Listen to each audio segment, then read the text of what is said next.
Salut à tous, c'est Apprenti Dog. On se retrouve dans une toute nouvelle vidéo, les amis. Aujourd'hui, je vous présente tout simplement une vidéo que j'attendais, déjà un projet que j'attendais, tout simplement pas un projet de moi, parce que c'est pas du tout de moi, mais c'était une idée. Parce qu'il y a longtemps, je voulais tout simplement, j'avais donné, je disais que j'aurais voulu qu'il y ait un permis de détention pour avoir un animal de compagnie, parce que malheureusement, pour les personnes qui effectuent de la maltraitance sur les animaux, et bien tout simplement, ça a été réalisé, et là, c'est en test dans la ville de Wallonie, en Belgique. Je vous laisse avec la vidéo. Bien sûr, je souhaite la bienvenue au tout nouvel abonné. N'oubliez pas de partager, liker, abonnez-vous. Suivez-nous, ça nous fait toujours plaisir. Et moi, je vous dis à plus, c'était Apprenti Dog. On fait un petit débriefing après ce court extrait.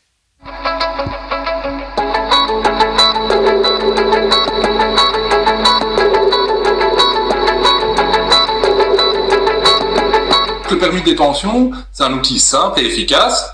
Tout le monde l'a tacitement à sa majorité. Vous n'avez pas de démarche à faire. Vous l'obtenez. Vous l'avez. Vous avez 18 ans. Vous avez votre permis de détention.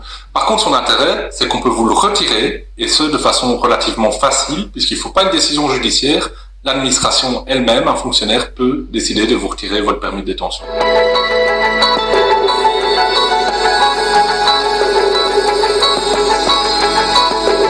Le permis de détention vise à lutter contre la récidive face à la maltraitance animale. Auparavant, quelqu'un qui maltraitait son animal, il se faisait saisir celui-ci, il pouvait, le jour même, aller acheter par exemple un nouveau chien, sans en être inquiété, en toute légalité. C'est évidemment très problématique. C'est un outil qui fonctionne, puisque depuis son lancement, son application le 1er janvier 2019, il y a déjà eu 14 retraits de permis.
C'est aussi un message qu'on envoie à la société. En gros, avoir un animal de compagnie, c'est pas une liberté immuable. Vous avez des devoirs et l'État peut décider de vous retirer votre droit à avoir des animaux.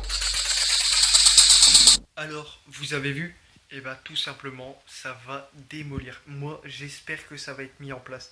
Parce que le problème, c'est qu'il y a trop de gens qui fréquemment qui font de la maltraitance sur les animaux. Que là, vous avez bien compris, c'est par l'administration française ou l'État.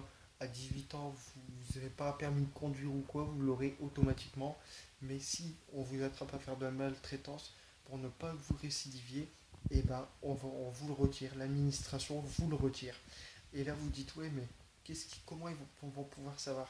Alors, il y aura des choses qui seront mises en place, par exemple la SPA ou quoi, avec votre nom, votre prénom pour accéder à ce dossier, en sachant si vous avez toujours votre permis de détention ou pas. Donc, ce sera vraiment le top. Et là, il y aura plus de. On va dire que ça va réduire la maltraitance. Mais moi, je trouve un second truc qui serait bien, c'est d'interdire la vente d'animal ou d'animaux en général sur les sites tels que Le Bon Coin ou d'autres sites. Par exemple, Marketplace l'a fait, la vente d'animaux sur Marketplace est interdite. Donc ça, c'est vraiment top pour les animaux parce que je suis désolé, on met pas en vente des animaux sur un site là déjà, en plus non professionnel de une, et de deux, là où on vend des pots de fleurs, des voitures, des vêtements. C'est pas des objets. C'est-à-dire que l'on les catégorise comme des objets, ce n'en est pas. Donc, vraiment une très grosse avancée dans le monde canin et tous les animaux en général. C'est vraiment top. J'espère que vous n'avez pas oublié. Abonnez-vous, likez, partagez. Et moi, je vous dis à plus. C'était un